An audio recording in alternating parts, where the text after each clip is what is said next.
Umugabo n'umwana we w'umuhungu uri mu kigero cy'imyaka 10 barimo bagenda mu modoka yabo. Nuko bageze mu nzira imodoka yabigira ikibazo ku buryo itongeye kuva aho yari iri. Bari bageze ahantu hafi n'isoko, hari guca abantu benshi bari mu merekezo agiye atandukanye banyuranaho. Ubwo mugabo yagerageje kwatsa imodoka inshuro nyinshi ariko imodoka yanga kwaka. Hashize umwanya agerageza kuyatsa byanga, maze asohokamo abaza abantu bari aho hafi aho yakura umutekinisiye wamufasha gutunganya imodoka ye. Ubwo bamubwiye ko bagiye kumuhamagarira, maze nawe asubira mu modoka ye ategereza ko uwo mutekinisiye amugeraho.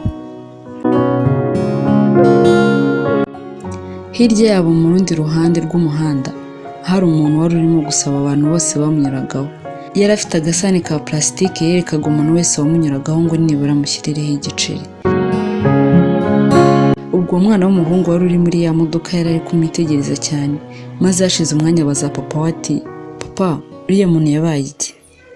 Ubwo papa we nawe yahise ahindukira areba wa muntu umwana we yari amaze igihe kinini arimo kwitegereza, maze nawe ati, "Uriya mugabo ureba kuriya niko yavutse." Ashaka kuba atari nako yavutse, ariko buriya muri uwo mwanya niko ameze. Ntabwo yahiriwe n'ubuzima nk'abandi bose asanzwe ubona.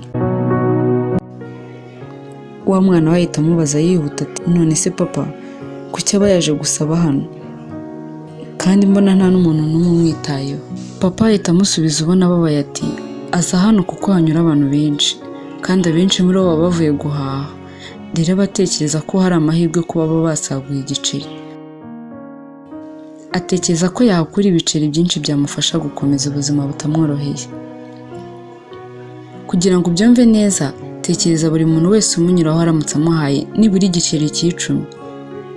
Ubwo tubare ko abantu 1000 bamunyuraho buri munsi, baramutse bamuha igiceri kimwe yahakura 10,000 by'amafaranga y'u Rwanda, kandi ayo mafaranga yamufasha muri byinshi. Gusa ikibazo ni uko muri abo barenga 1000 bamunyuraho, abamuha agaciro afite muri bo ari mbarwa. Ubwo wa mwana wari uteze se amatwi yahise amusubiza ababaye ati, "Papa, ndumva uriya muntu ambabaje." Papa we yahise amukora ku bitugu ati, "Niko ubuzima bumera. Icy'ingenzi ni ugufasha, ugakora neza mu gihe ukiriho. Ugafasha uko ushoboye umuntu wese ubona ukeneye ubufasha, yewe niyo yaba atabugusabye. Mwana wanjye, ubuzima burahinduka cyane. Ushobora kuba uri umukire cyane, ariko mu minsi mike ugakena. Bya bindi bita umukene nyuma y'abandi. Ushobora kuba uri umukene nanone, ariko ejo ukaba umukire. Byose ni ku buzima bumera. Gusa iyo wagize neza, ineza igusanga imbere." Mwana wa, nongere mbisubiremo, ineza igusanga imbere.